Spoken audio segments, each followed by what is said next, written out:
Hello दोस्तों, स्वागत है आपका फिर से मेरे यूट्यूब चैनल पे। मैं हूं सुभाष और आज हम करने वाले हैं हिंदी व्याकरण का सेकंड क्लास। जो लोग यहाँ पे नए हैं मैं उन्हें बताना चाहूँगा, इससे पहले मैं एक और क्लास करा चुका हूँ हिंदी व्याकरण का। तो जो लोग वो क्लास को नहीं देखे हैं तो प्लीज़ उस क्लास को देख लीजिए, जिससे ये क्लास आपको और अच्छे ढंग से समझ में आए। ठीक है, तो पिछले क्लास में हम समझा चुके थे आपको कि वर्ण की परिभाषा क्या है और इसके भेद कितने थे, जैसे स्वर्ण वर्ण और व्यंजन वर्ण। फिर मैंने उसको बताया था कि स्वर्ण वर्ण के कितने भेद हैं, फिर व्यंजन वर्ण के कितने भेद हैं। तो वर्ण आज ही जानेंगे हम उच्चारण स्थान, जो कि वर्ण का ही एक और भाग है। इसी में आता है उच्चारण स्थान। ठीक है, तो चलिए शुरू करते हैं बिना देर किए उच्चारण स्थान को। उच्चारण स्थान जानने से पहले आप इसे जान लीजिए, जिससे उच्चारण स्थान और बेहतर ढंग से समझ में आए आपको। ये आपको हम बता चुके हैं स्वर वर्ण की संख्या कितनी होती है, तो 11 बताए थे आपको। प्लस में ये भी बता चुके थे हम क से लेकर प तक कौन कौन से थे। तो ये थे अस्पर्श व्यंजन। अस्पर्श व्यंजन की संख्या कितनी थी, तो 25 थी, बता चुके थे हम पिछले क्लास में। ठीक है, तो यहाँ पे समझिए आपको यहाँ पे क्या जानना है। जैसे हम पढ़ते हैं क ख ग घ अंग, ठीक है, तो इन सब को लेकर एक साथ बोलते हैं, इसे हम क वर्ग। ठीक है, उसी तरह जब हम च से इ तक पढ़ते हैं तो इनको हम टोटल को, यहाँ से च से इ तक को पूरे को हम बोलते हैं च वर्ग। ठीक है, सेम उसी तरह ट से लेकर अण तक हम बोल पढ़ेंगे तो ट से लेकर अण तक इन पांचों को हम ट वर्ग में काउंट करेंगे। ठीक है, त से लेकर न तक जब पढ़ेंगे तो इसको हम त वर्ग में काउंट करेंगे। उसी तरह जब प से लेकर म तक पढ़ेंगे तो इसे हम प वर्ग में काउंट करेंगे। इसे ध्यान से समझ लीजिएगा। ठीक है, जब हम आगे आपको पढ़ाएंगे बोलेंगे च का उच्चारण तालु है, बोलेंगे च वर्ग के सभी सदस्य इसमें शामिल हो जाएंगे तालु से, तो आप उस समय कंफ्यूज मत होइएगा। ठीक है, बता दीजिए जैसे क से लेकर अंग तक, क से लेकर अंग तक इन किसी को भी बोला जाएगा तो क वर्ग में आएंगे। ठीक है, च से लेकर इ तक इन पांचों लेटर में किसी को बोला जाएगा तो ये च वर्ग में आएंगे। ये सब समझने के बाद उच्चारण स्थान शुरू कर दे। उच्चारण स्थान पे आइएगा तो उच्चारण स्थान आपसे कोई परिभाषा पूछ देगा, तो पहले सबसे पहले इसकी परिभाषा देख लीजिए। जूम कर रहे हैं, परिभाषा देखिए क्या कह रहे हैं। कह रहे हैं जब हम किसी वर्ण का उच्चारण करते हैं उस समय हमारी जीभ मुंह के जिस भाग को स्पर्श करती है उसे हम उसका उच्चारण स्थान कहते हैं। ठीक है, जैसे क्या बोल रहे हैं, जब आप कोई वर्ण उच्चारण कीजिएगा, बोलिएगा च क कुछ भी बोलिएगा, तो आपको जो जीभा है आपके मुंह के जिस भाग से स्पर्श करेगी उस वर्ण का हम उसका उच्चारण स्थान बोलेंगे। ठीक है, जैसे उदाहरण दिया इसका, क का उच्चारण स्थान कंठ है और च का उच्चारण स्थान तालु है। ठीक है, इसे और बारीकी से और अच्छे से नीचे समझते हैं। उच्चारण स्थान आपको लंबे समय तक याद रखना है और वो भी सटीक और पूरे 99%। ठीक है, तो हम जो बोल रहे हैं वैसे आप कीजिएगा। ठीक है, आपको यहाँ पे एक ऑर्डर दिख रहा है, यानी ये क्रम 1 2 3 4 5, पहला तो कंठ, दूसरा तालु, तीसरा मूर्धा, चौथा दंत और पांचवा ओष्ठ। आपको इसी सीक्वेंस में, पूरे जो जैसा जैसा दिया है, पहला कंठ, दूसरा का तालु, तीसरा का मूर्धा, चौथा दंत, पांचवा ओष्ठ, तो जिस सीक्वेंस में आपको दिया है उसी सीक्वेंस में आपको याद करना है। ठीक है, जिससे आपको लंबे समय तक याद रहे। ठीक है, तो चलिए शुरू करते हैं किसका किसका कौन कौन से उच्चारण स्थान है। ठीक है, पहला हमारा कंठ। ठीक है, पहला हमारा क्या है, कंठ। तो आप बोलिए, पहले जूम करने दीजिए। ठीक है, तो आप बोलिएगा, बोलिए आप क क क, यानी कि आप जब बोल रहे हैं तो आप खुद महसूस कीजिएगा इसका उच्चारण कर्ण से, यानी कि गला से इसका उच्चारण हो रहा है। ठीक है, जब क का उच्चारण स्थान गला से हो रहा है यानी कि कर्ण से हो रहा है, तो क वर्ग के जितने भी सदस्य हैं, क से लेकर अंग तक, क ख ग घ अंग, क वर्ग के जितने भी सदस्य हैं इनका भी उच्चारण किससे होगा, तो कर्ण से होगा। ठीक है, इसके अलावा ऐसे कौन से वर्ण हैं जिनका उच्चारण भी कर्ण से ही होता है, तो इसके अलावा ह जो है इसका भी उच्चारण कर्ण से ही होता है। ठीक है, लेकिन हम बात करें स्वर वर्ण की, ऐसे कौन से स्वर वर्ण हैं जिनका उच्चारण कर्ण से होता है, तो उसमें शामिल है अ और आ। ठीक है, दूसरा क्या है हमारा तालु। जब आपका जीभ सीधे, क्या, जब आपका जीभ सीधे जाके आपके तालु से टच करे, यानी कि मुंह के ऊपर वाला भाग को, मुंह का जो छत बोलते हैं, उससे जाकर सीधा टच करे, ठीक है, तो उसे हम कहते हैं तालु, यानी कि जीभ आपका सीधा जाकर तालु से टच करते हैं। ठीक है, तो इसमें कौन कौन से वर्ण शामिल है, तो देखिए बोलिएगा च च च, तो आपका जो जीभ है सीधे जाकर तालु से टच कर रहा है। ठीक है, तो इसका उच्चारण तालु से होता है। जब च का उच्चारण तालु से हो रहा है तो च वर्ग के जितने भी सदस्य हैं, च, छ, ज, ज, तो इनका भी उच्चारण किससे होगा? तो तालु से होगा। यानी कि च वर्ग के जितने भी सदस्य हैं किनसे होगा? तो तालु से होगा। ठीक है। इसके अलावा और अन्य कौन से व्यंजन है जिनका उच्चारण तालु से होता है? तो इसमें शामिल है य और तलम्बे स। ठीक है। य और तलम्बे स का उच्चारण भी तालु से ही होता है। और बात कर रहे हैं हम स्वर वर्ण में, तो उसमें कौन कौन से हैं जिनका उच्चारण स्थान तालु है? तो इसमें शामिल है छोटा ई प्लस में बड़ा ई। ठीक है। कौन कौन? तो छोटा ई और बड़ा ई। ठीक है। तीसरा है आपका मूर्धा। ठीक है।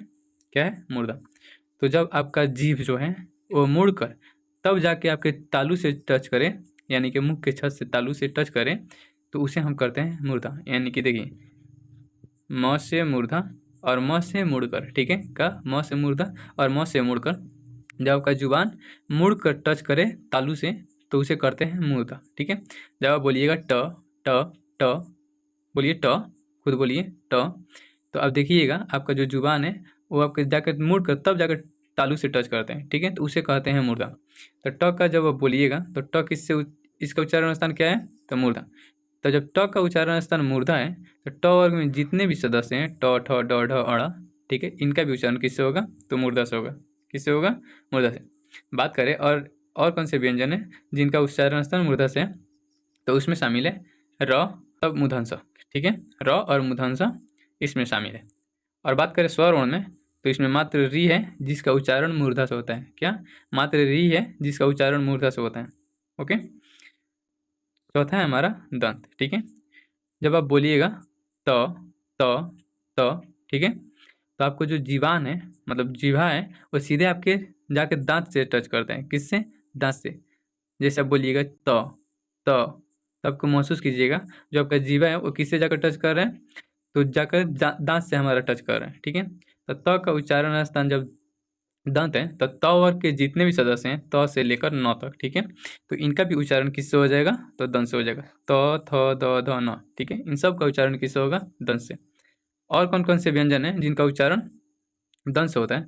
तो इसमें शामिल है ल और मूर्धन्य स। कौन कौन? तो ल और मूर्धन्य स। ठीक है। और इसमें एक और शामिल होता है, इसे बोलते हैं लिरी। क्या बोलते हैं? ल में इस तरह रहता है। ठीक है। इसे बोलते हैं लिरी। लिरी का भी उच्चारण दंत से ही होता है। ठीक है। बात करें सबसे लास्ट पांचवा ओष्ठ का। ठीक है। इसमें क्या होता है, जब आप कोई वर्ण बोलते हैं इसमें ओष्ठ वाले में, आपका ये आपका दोनों ओठ है। ठीक है। ये दोनों आप आपस में सटेंगे तभी उसका उच्चारण होगा। ठीक है। जैसे आप बोलिए प, फ, ब, भ, म, तो इन महसूस कीजिएगा, आप खुद बोलिए प, फ, ब। तो अब देखिएगा जब प, फ बोल रहे हैं तो आपका दोनों ओठ आपस में मिल रहे हैं। ठीक है। जैसे अब आपको बोल दिया प बोलिए तो आप ओठ बंद कर लीजिए, दोनों ओठवा को आपस में बंद कर लीजिए, तब बोलिए तब प, तब हम मानेंगे कि हाँ इसका उच्चारण प से नहीं होगा। ठीक है। तब यानी प फ जब बोलिएगा तो इन सब का उच्चारण किससे होता है? ओठ से होता है। ठीक है। जब आप बोलिएगा प, ठीक है, तो प का उच्चारण स्थान ओठ से, तो इन सब का प वर्ग के जितने भी सदस्य हैं प से लेकर म तक, इन सब का उच्चारण स्थान भी ओठ ही हो जाएगा। ठीक है। उसके बाद और कौन से व्यंजन वर्ण हैं जिनका उच्चारण ओठ से होता है? तो इसमें और कोई व्यंजन वर्ण नहीं है जिनका उच्चारण ओठ से होगा। ठीक है। लेकिन बात करें हम स्वर वर्ण की, ऐसे कौन से स्वर वर्ण हैं जिनका उच्चारण ओठ से होता है? तो उसमें शामिल है छोटा ऊ और बड़ा ऊ। ठीक है। अब देखिए पूरे हम फ्रेश समझा रहे हैं, सबको मिटा दे रहे हैं। जैसे सीक्वेंस आपको भूलना नहीं है, बताए हैं क से लेकर ओठ तक, पहला कंठ, दूसरा का तालु, मूर्धन, दंत, ओठ। ठीक है। तो उसी तरह हमारा जब हम क ख पढ़ते हैं तो क फर्स्ट में आता है, उसके बाद सेकंड लाइन में क्या आता है? च, थर्ड में क्या आता है? तो ट, फोर्थ में क्या आता है? तो त, ठीक है, त, न, और पांचवा में क्या आता है? तो प, फ, ब, म, प वर्ग के। ठीक है। तो वही सीक्वेंस आपको याद रखना है। जब ये सीक्वेंस आप याद रखिएगा तो 100% आपको भुलाइएगा नहीं, हमेशा याद रहेगा। ठीक है। इसका ट्रिक भी होता है, जैसे यहाँ पे जैसे बहुत सारे लड़के होते हैं जिनको KTM बाइक चलाना बहुत पसंद होता है। ठीक है। तो वही आपका ट्रिक बन जा रहा है, KTM 2। ठीक है। क्या बोल रहे हैं? KTM 2। तो K से कंठ, T से तालु, M से मूर्धा, D से दंत, O से ओष्ठ। ठीक है। K से कंठ यानी कि फर्स्ट वाला वर्ग, T से तालु दूसरा का, M से मूर्धा यानी कि तीसरा का, D से दंत चौथा, पांचवा ओष्ठ। ठीक है। ये ट्रिक यहाँ ऊपर समझिए और अच्छे से समझा रहे हैं। जैसे यहाँ पे फर्स्ट वाला लाइन क, ठीक है, तो फर्स्ट वाला लाइन में देखिए क से लेकर अंग तक किससे उच्चारित किया जा रहा है? तो कंठ से। ठीक है। दूसरा का लाइन है हमारा च से ज, ठीक है। च से इं तक, कहाँ च से इं तक, इसका उच्चारण स्थान क्या है, तो तालु, ठीक है। सर का है ट ठ ड, तो इसका उच्चारण क्या था, मूर्धा, तो मूर्धा यहाँ पे हो गया, ठीक है। तथा न, चौथा लाइन, तो इसका क्या था उच्चारण स्थान, दंत, क्या था, दंत। पांचवा में हमारा प से लेकर म तक, ठीक है। तो इसका उच्चारण स्थान क्या है, तो ओष्ठ, क्या है, ओष्ठ, ठीक है। अब इसे ठीक से कैसे याद करना है, चलिए देखते हैं, ठीक है। सबको पहले मिटा देने दीजिए। पहल का हम लेटर देखेंगे क, क्या देखेंगे, क, तो इसका उच्चारण स्थान क्या है, तब बोल रहे हैं हम हिंदी में लिखेंगे कंठ, ठीक है। जब कंठ लिखेंगे तो फर्स्ट लेटर क का कची आ रहा है, तो हम जानते हैं के से क होता है, तो उसी को फर्स्ट वाला याद रखना है, के से कंठ, ठीक है। दूसरा का आपको देखना है च, तो च का उच्चारण स्थान क्या है, तो क्या है, तालु, क्या है, तालु। तो तालु को देखना है, जब लिखिएगा आप तालु, ठीक है, इसे मिटा दीजिए। जब लिखिएगा तालु तो फर्स्ट वाला लेटर का है, तो त है, तो त का उच्चारण स्थान क्या था, त का इंग्लिश मीनिंग क्या होता है, तो टी से ट होता है, पढ़े हैं ना, टी से ट, तो होगा, तो यहीं पे तालु वाला मीनिंग में टी से त याद रखिएगा मीनिंग इसका। फिर जब हम पढ़ेंगे इसको सब मिटा दीजिए।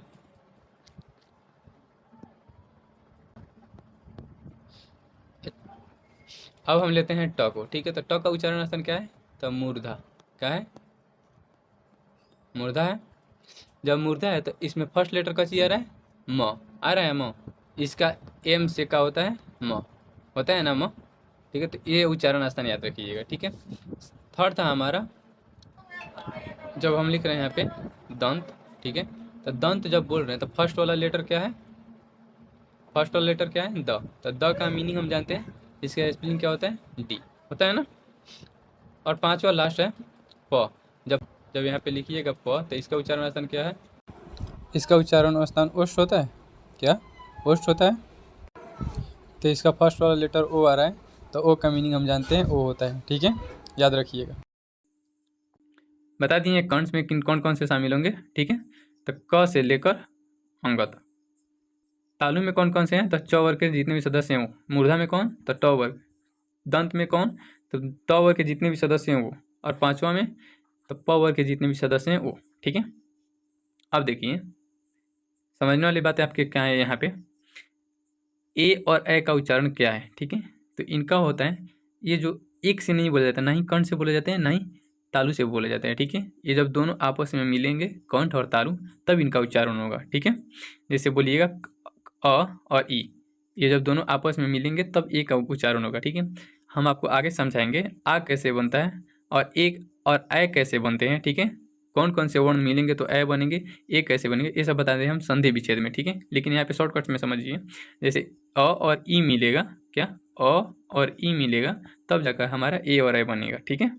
अ का उच्चारण स्थान क्या था, तो यहाँ पे आपका क्या था, कंठ, ठीक है। ई का उच्चारण स्थान क्या था, तो आपका यहाँ पे तालु था ना, मिटा दीजिए। तो वही बोल रहे हैं, ठीक है। कंठ प्लस में तालु जब दोनों आपस में मिलेंगे तब ए और ए का उच्चारण होगा। तब क्वेश्चन आपसे पूछेगा, ठीक है, ए और ए का उच्चारण स्थान क्या है, तो कंठ और तालु ऑप्शन में दिया रहेगा, कंठ तालु, उसमें मार दीजिएगा, ठीक है। दूसरा का समझ लीजिए, इनका उच्चारण स्थान क्या है, तो इनका होता है कंठोष्ठ, क्या होता है, कंठोष्ठ, यानी कि कंठ और ओष्ठ जब दोनों आपस में मिलेंगे तब इनका उच्चारण होता है, ठीक है। और बात करें हम, ठीक है, जैसे हम आपको यहाँ पे समझा दे रहे हैं, क ख ग घ में के देखिए यहाँ पे क से लेकर अंग तक पढ़ रहे हैं, ठीक है। क ख ग घ अंग, च छ ज झ ञ, ट ठ ड ढ़ अ त थ थ न प फ म, ठीक है। इन सब के लास्ट वाले अक्षर को, ठीक है, अंग इं अण त न म, ठीक है, इन सब का उच्चारण स्थान और क्या है, ये तो ऑप्शन में दिया रहेगा। जैसे अंग का उच्चारण स्थान दे देगा तो आप बोल दीजिएगा कंठ, ठीक है, लेकिन ऑप्शन में आपको कंठ दिया ही नहीं है, तब क्या मारिएगा, ठीक है। तो इनका उच्चारण, ठीक है, अंग इं अण न म, इन सब पांच, सबसे पांच वाला लास्ट वाले को, इन सब का उच्चारण स्थान नासिका यानी कि नाक से होता है, ठीक है। नीचे आइए, समझ आ रहा है, यहाँ पे दिया है नासिका, ठीक है। जैसे अंग इं अण न म, ठीक है, इन सब का उच्चारण नासिका से होता है। जैसे हम दे रहे हैं, हम आपको यहाँ पे दे दें अंग, ठीक है, बोले इसका उच्चारण स्थान बताइए क्या है, तो आप क्या टिक लगाइएगा, ऑप्शन में दिया रहेगा कंठ, ठीक है, तो आप कंठ टिक लगा दीजिएगा, ठीक है। लेकिन कंठ ऑप्शन दिया ही नहीं है, ठीक है, और इसका उच्चारण स्थान पूछ रहे हैं कौन सा होगा, तो उसमें जरूर कंठ जब नहीं दिया रहेगा, ठीक है, तो उसका उच्चारण स्थान नासिका जरूर उसमें दिया रहेगा, ठीक है। जितना भी लास्ट वाले अक्षर 5 जो थे यहाँ पे अंग इ अण न म, ठीक है, इन सब का उच्चारण किससे होता है, तो नासिका से होता है, ठीक है। सबका उच्चारण स्थान पूछेगा तो आप तो ऑप्शन में जब उसका उच्चारण स्थान जैसे अणा पूछ दिया तो ठीक है, अणा का उच्चारण स्थान क्या था, तो मूर्धा था। ऑप्शन में मूर्धा दिया रहेगा तो ठीक है, नहीं दिया रहेगा तो आप क्या टिक लगाइएगा, नासिका टिक लगाइए, क्या लगाइएगा, नासिका, ठीक है। यहीं पे हम रिवीजन कर ले रहे हैं।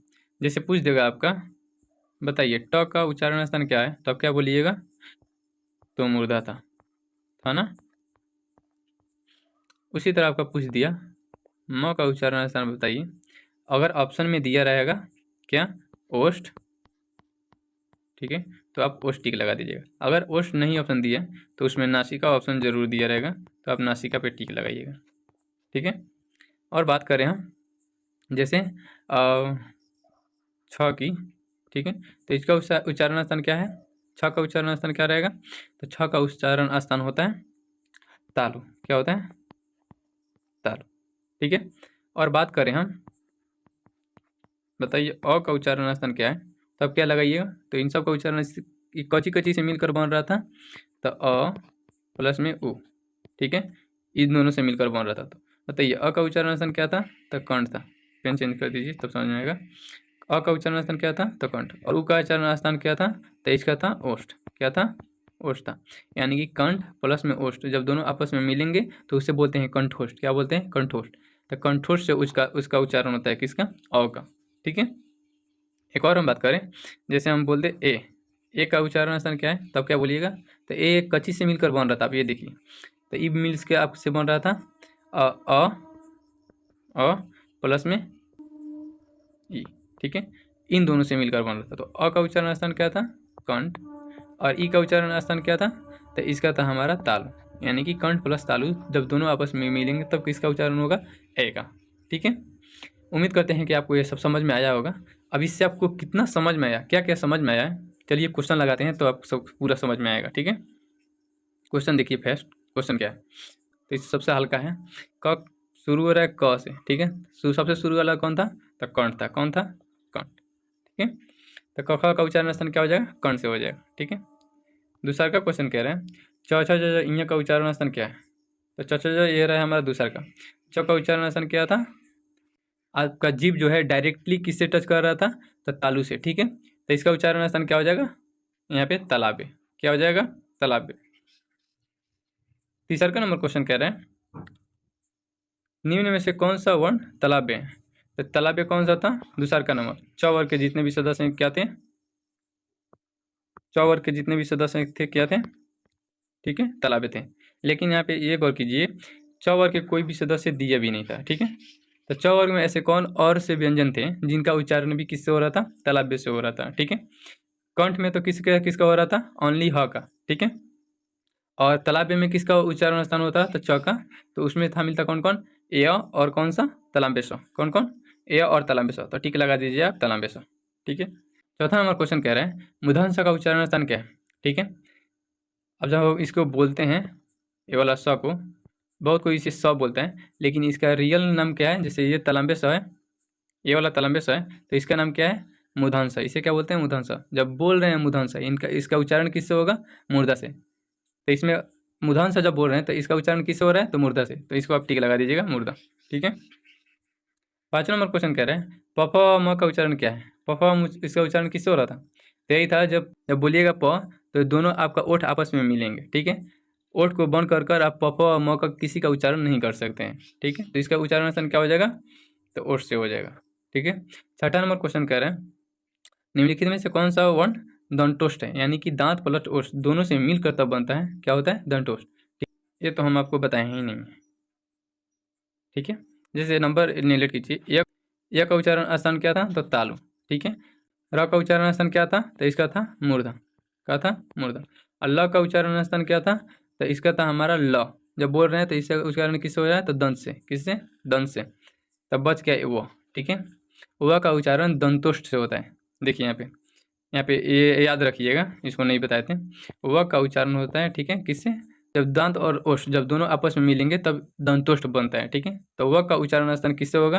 दंतोष्ठ से। मिटा दीजिए, इसका आंसर क्या हो जाएगा? दंतोष्ठ, ठीक है। वह उच्चार, इसका आंसर हो जाएगा वह।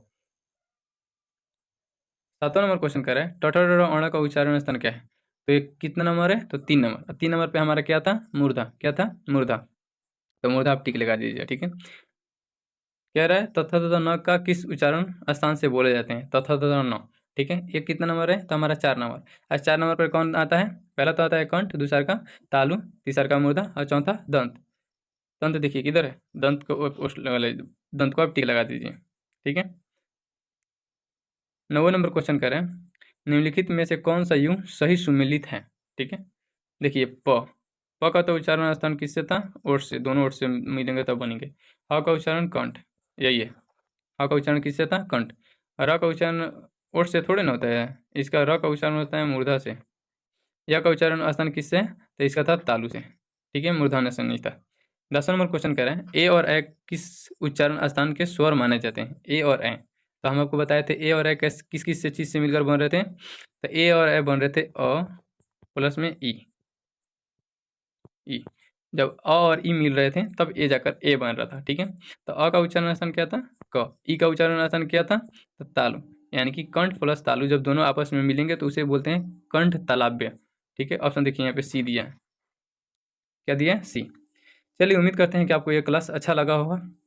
अगर कुछ समझ में नहीं आया हो तो प्लीज़ कमेंट कीजिए कि हाँ क्या समझ में नहीं आया। मैं उसे अगले वीडियो में और अच्छे से समझाऊंगा, ठीक है।